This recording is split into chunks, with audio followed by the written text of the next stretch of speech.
Hi, Harry here on December 17th, Friday.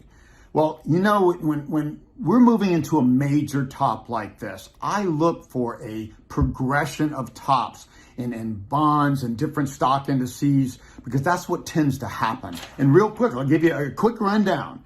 Corporate bonds, the LQD peaked all the way back in July of 2020, a year and a half ago, okay, almost. And that's typical. Corporate bonds peak first. They're the most sensitive to slowdowns ahead.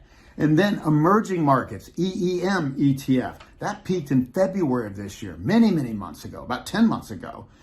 High yield bonds come next. Now you'd think high yield bonds would peak before corporate. No, high yield bonds are a risk on asset like stocks. So they like the boom as long as they can before they start to get scared. They peaked in early August along with biotech, another kind of leading edge sector. Bitcoin, which I've said is the epitome of this bubble, like the dot-coms. The crypto are like the dot-coms of the 2000 major tech bubble peak. Bitcoin peaked November 8th, and so did the Russell 2000, okay? Russell 2000 small caps almost always peak before the large caps and lead the downturn at first, which they're doing now. And then that just leaves the NASDAQ and the S&P 500, okay? So, the S&P just got close to its peak on November 22nd. The NASDAQ is not as close. We could see a scenario here where the S&P makes a slight new high and the NASDAQ doesn't confirm, and that's another divergence and another index to peak before. But either way, this says we're getting very close to a major peak.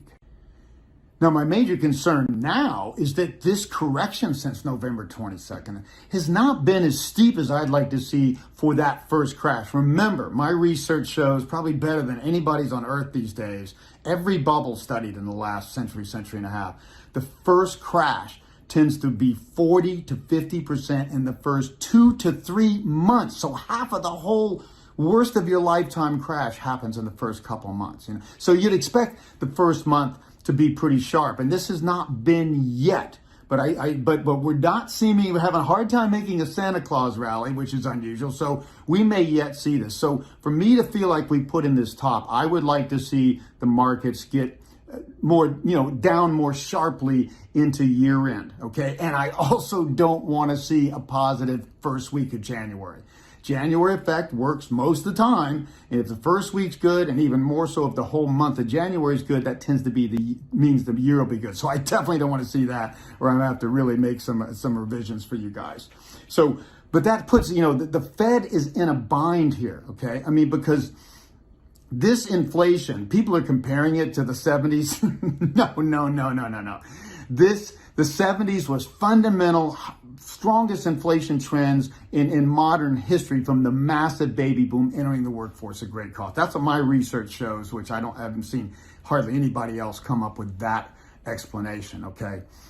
This is not that. We've had very low inflation since, as my inflation indicator would say, and now here we are late in this boom with so much stimulus, finally getting inflation. The 6.8% is still rising. Inflation is what is going to cap this boom, and it is, and the Fed's got to decide, do I fight inflation or do I save the economy?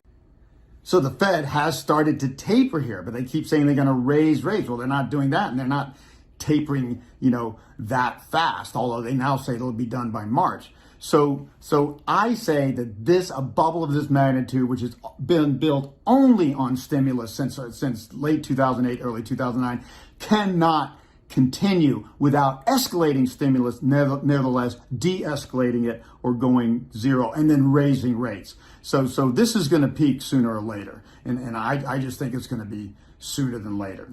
Larry Summers said recently his fear with this tightening is that, we could see spontaneous deflation.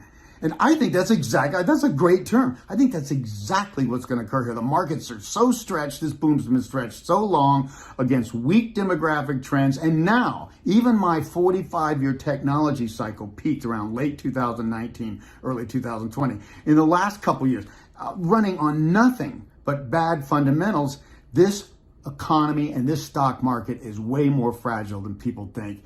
And so I think I gave a sell signal on December 8th for Bitcoin and stocks. We have not exceeded that level yet. We might a little bit into December. I do not, again to cap, expect a January effect. If we do, I'm going to be giving you an update and coming up with some new theories here. But if we can see the markets continue down year end, especially sharper, and not have a good first week in January, I think we'll feel very good about selling here and getting very defensive. So I will keep you updated.